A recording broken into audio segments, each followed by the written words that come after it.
Hello everyone, welcome to my new video. So दोस्तों, इस video में हम लोग जानने वाले हैं जीवों में जनन, जिसमें हम भी आते हैं और पादप भी आते हैं। तो जनन क्या होता है? जीवों का अपनी संख्या में वृद्धि करना जनन कहलाता है। सिंपल सी इसकी परिभाषा है। तो जनन दो प्रकार का होता है। पहला होता है अलैंगिक जनन, दूसरा होता है लैंगिक जनन। इस वीडियो में हम लोग जानने वाले हैं अलैंगिक जनन क्या होता है। तो अलैंगिक जनन, इसको हम एकल जीवों में प्रजनन की विधि भी कहते हैं, क्योंकि ये एक ही जीव द्वारा होता है। और लैंगिक जनन में हमें दो जीवों की आवश्यकता होती है। तो इस प्रकार के जनन में विशेष जनन कोशिकाओं के बिना ही एक जनक द्वारा नई संतांति का निर्माण होता है, यानी संतान का निर्माण हो जाता है, नए जीव का निर्माण हो जाता है।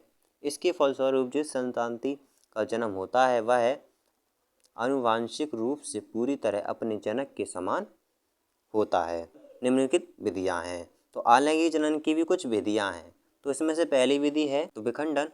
इस विधि में परिपक्व जीव विभाजित होकर दो या दो से अधिक कोशिकाओं में विभक्त हो जाता है या बढ़ जाता है। इसमें सर्वप्रथम केंद्रक विभाजित होता है तथा बाद में कोशिका द्रव्य विभाजित होता है। इस विधि द्वारा प्राय एक कोशिकीय जंतु प्रजनन करते हैं। जैसा कि उदाहरण मैं आपको बता देता हूँ, अमीबा होता है और होता है पैरामीशियम। ठीक है, ये आते हैं इसके उदाहरण में।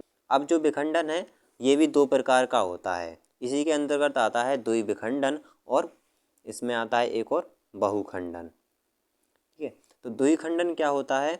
इसमें कुछ प्रोटोजोआ अंश जैसे अमीबा, पैरामीशियम, जैसा कि उदाहरण मैंने आपको बताया, आदि में कोशिकाएं विभाजन द्वारा सामान्य दो बराबर भागों में विभक्त हो जाती हैं। इस प्रक्रिया में पहले केंद्र का विभाजन हो जाता है, तब पश्चात उसका कोशिका द्रव्य का भी विभाजन हो जाता है। तो सिंपल सा इसकी थ्योरी हो गई है। अब हम जानते हैं बहुखंडन। कुछ एक कोशिकीय जंतु में कोशिका द्रव्य विभाजित होकर सूक्ष्म विखंड बना लेते हैं। अनुकूल परिस्थितियों में कोशिका आवरण, जब कोशिका है वो मोटा आवरण बना लेती है, अनुकूल परिस्थिति में ये विखंड मुक्त होकर स्वतंत्र जीवों के रूप में विकसित हो जाते हैं। उदाहरण के लिए प्लाज्मोडियम, इसी को बोलते हैं हम मलेरिया या परजीवी। इसी को बोलते हैं हम मलेरिया परजीवी। तो ये हमने जान लिया, ये होता है बहुखंडन। दूसरा है खंडन, जिसमें इस विधि में बहुकोशिकीय जीव पूर्ण वृद्धि करके दो या दो से अधिक खंडों में टूट जाते हैं। फिर उसके बाद प्रत्येक खंड वृद्धि करके पूर्ण जीव का निर्माण कर जाता है। जैसे कि कोई जीव है, दो भागों में बट गया, तो उसका जो भाग होगा, जो भागों में वो बटा दो भाग, उनकी प्रत्येक भाग द्वारा नए जीव का निर्माण हो जाता है। उदाहरण है स्पाइरोगायरा, हाइड्रा, ये इसके उदाहरण हैं। पुनर्जनन, ठीक है, इसको बोलते हैं हम पुनरुद्भवन। किसी जंतु के किसी भी कटे हुए भाग से नए जंतु की उत्पत्ति को पुनर्जनन कहते हैं। जैसे कि हाइड्रा, प्लेनेरिया आदि, ये इसके उदाहरण हो गए। तो वही है, जब किसी जीव को हम अगर दो भागों में काट दें या अपने प्रकृति रूप से वो कट जाएं और वही जो कटा हुआ भाग है उसी से नए जीव का निर्माण हो जाए, तो ये कहलाता है पुनर्जनन, मुकुलन। तो इसमें होता है, इस प्रक्रिया में एक छोटा सा उभार बाहर की ओर निकलने लगता है, यानी जिस प्रकार से पेड़ की शाखा निकलने लगती है उसी प्रकार से इसका जो बॉडी का भाग है वो निकलने लगता है, जिसे मुकुलन विधि कहते हैं या मुकुलन जनन कहते हैं। और ये जनन होता है ईस्ट में। देखिए उदाहरण भी है ईस्ट और हाइड्रा। कायिक प्रवर्धन, तो ये क्या होता है? पादप के किसी कायिक भाग से संपूर्ण पादप प्राप्त करने की प्रक्रिया को हम कायिक प्रवर्धन कहते हैं। तो इस विधि में क्या होता है, पादप का भाग रहता है, कोई भी भाग ले लो, जड़ हो, तना हो और उसकी शाखा हो, पत्ती हो, कोई भी भाग से हम जनन करा सकते हैं।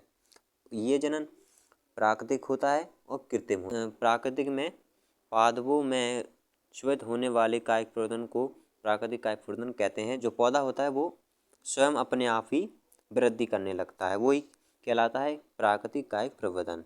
अब इसमें आता है भूमिगत तनों द्वारा। अब आलू में होता है कंद पाए जाते हैं और अरबी धनकंद। कृत्रिम कायिक प्रवर्धन, इसमें निम्न या अशुद्ध जाति के पादप पर उच्च या शुद्ध किस्म के पादप को रोपित किया जाता है।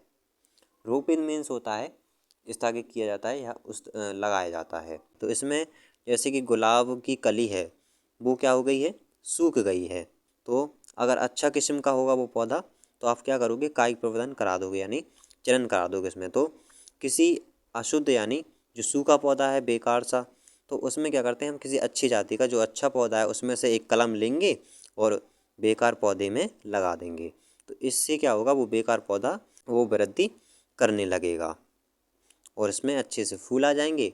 चमेली का होगा तो उसमें भी फूल आ जाएंगे, अंगूर का होगा तो उसमें अंगूर लगने लगेंगे, गन्ना का होगा तो उसमें गन्ना लगने लगेंगे। तो इस प्रकार से हो जाता है कृत्रिम कायिक प्रवर्धन जो मनुष्य द्वारा किया गया हो, बीजाणु द्वारा। तो इसमें होता है एक कोशिकीय और बहुकोशिकीय दोनों जीवों में ये क्रिया हो जाती है, जनन हो जाता है।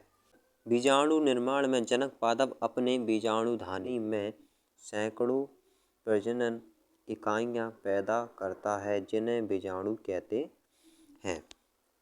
तो इसमें जो पौधा होता है इसके ऊपर होता है बीजाणुधानी और इसके अंदर सैकड़ों होता रहता है, प्रजनन होता है, इकाइयों में पैदा होते हैं जिन्हें हम बीजाणु कहते हैं।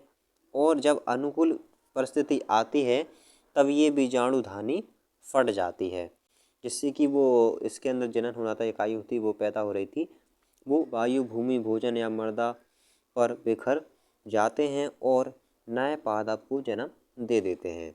तो उदाहरण है राइजोपस भी आता है, म्यूकर आदि कवक बीजाणु निर्माण के उदाहरण हैं। तो ये हमने जाना अलैंगिक जनन किस प्रकार से होता है। लैंगिक जनन में मैंने आपको आवृतबीजी पौधे में बता दिया है किस प्रकार से होता है, उसकी लिंक आपको डिस्क्रिप्शन में या तो आई बटन में मिल जाएगी।